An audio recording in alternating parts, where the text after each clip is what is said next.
Welcome to the Effective Case Conference processes developed by the IEP Technical Assistance Center. One tool that can help with meeting efficiency and focus is an agenda. While the purpose of an IEP meeting may change, most of the items on the agenda remain the same. Here are some tips for effective use of an agenda. Develop a basic agenda that includes the framework of the IEP meeting process. For example, your agenda might include welcome, introductions and roles, ground rules, present levels of performance, goals, service provisions, and wrap-up. You may want to also include other detailed parts of the IEP process if you know that a specific part may be an issue.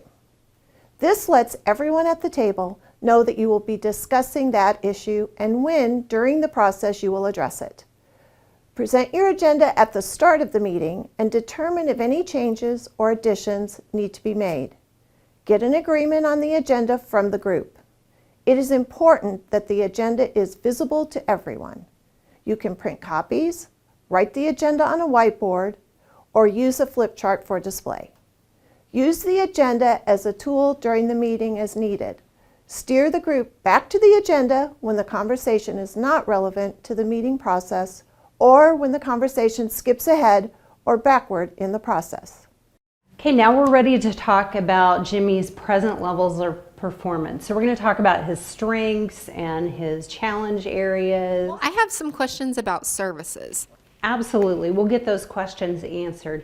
Remember, in our agenda, it's really important that we follow the process and that we get a good sense of where Jimmy's performing right now, and then we'll set some goals for him for the next year, and that'll help us better determine what services are needed to help him meet those goals.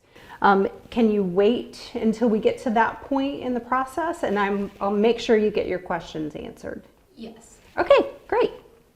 You can also refer to the agenda to show progress or point out a lack of progress during the meeting. Using an agenda is one way to increase meeting effectiveness. For more tips on effective case conference processes, visit our website at www.iepta.org.